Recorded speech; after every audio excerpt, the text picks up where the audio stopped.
कामना सिर्फ एक नाटक नहीं है, बल्कि मनुष्य के मन, इच्छाओं, त्याग, प्रेम, कर्तव्य और आदर्शों पर गहरा चिंतन है। अगर इसे केवल कहानी समझकर पढ़ा जाए तो बहुत कुछ छूट जाता है, लेकिन इसके प्रतीकों और विचारों को समझकर पढ़े तो यह आज भी उतना ही प्रासंगिक लगता है। नमस्कार। जब भी जयशंकर प्रसाद का नाम लिया जाता है तो हमारे मन में चंद्रगुप्त, ध्रुव स्वामिनी या स्कंदगुप्त जैसे ऐतिहासिक नाटक आते हैं, लेकिन उन्होंने एक ऐसा नाटक भी लिखा है जो इतिहास नहीं बल्कि मनुष्य के भीतर चलने वाले संघर्ष की कहानी है। इस नाटक का नाम है कामना। अब प्रश्न यह है कि आज लगभग 100 वर्ष बाद भी इस नाटक को क्यों पढ़ा जाए? क्या यह केवल परीक्षा के लिए लिखा गया साहित्य है, या इसमें ऐसा कुछ है जो आज के जीवन को भी समझने में हमारी सहायता कर सकता है?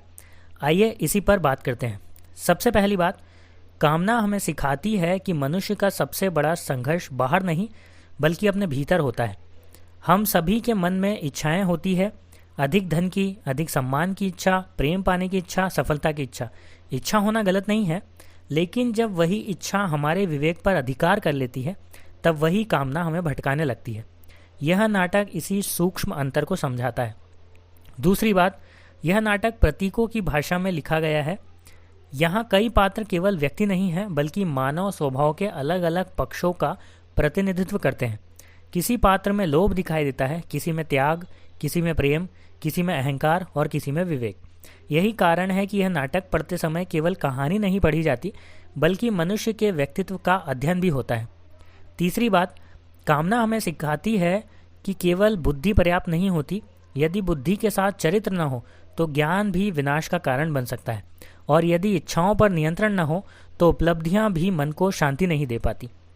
आज के समय में जब सफलता की दौड़ पहले से कहीं अधिक तेज है, यह विचार और भी अधिक महत्वपूर्ण हो जाता है। चौथी बात, यह नाटक प्रश्न पूछना सिखाता है। क्या जीवन का उद्देश्य केवल इच्छाओं को पूरा करना है? क्या हर सफलता वास्तव में सफलता होती है? क्या त्याग हमेशा हार होता है? क्या प्रेम केवल पाने का नाम है, या समझने और स्वीकार करने का भी? प्रसाद जी इन प्रश्नों के सीधे उत्तर नहीं देते, वे हमें सोचने के लिए छोड़ देते हैं, और यही एक महान साहित्य की पहचान होती है। पांचवी बात, कामना भारतीय दर्शन की झलक भी देता है। यह नाटक बार बार हमें याद दिलाता है कि बाहरी सुख क्षणिक हो सकते हैं, लेकिन आंतरिक संतुलन ही वास्तविक आनंद देता है। यह विचार उपदेशों, गीता और भारतीय चिंतन के अनेक परंपराओं से जुड़ा हुआ दिखाई देता है। इसी कारण यह नाटक केवल साहित्य नहीं बल्कि दर्शन का भी अनुभव कराता है। छठी बात, इसकी भाषा। जयशंकर प्रसाद की भाषा अत्यंत सुंदर, काव्यमय और भावपूर्ण है। पहली बार पढ़ने पर कुछ शब्द कठिन लग सकते हैं, लेकिन जैसे जैसे आप आगे बढ़ते हैं वही भाषा आपको एक अलग सौंदर्य का अनुभव कराने लगती है।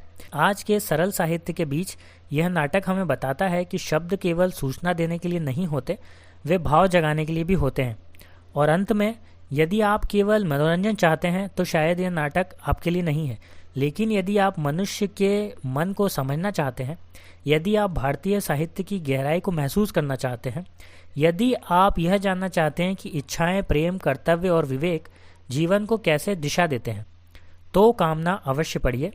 हो सकता है पहली बार में यह नाटक आपको पूरी तरह समझ ना आए, लेकिन हर बार पढ़ने पर आपको इसमें कोई नया अर्थ, नया विचार और जीवन को देखने का नया दृष्टिकोण अवश्य मिलेगा। यही किसी महान कृति की सबसे बड़ी पहचान है। धन्यवाद।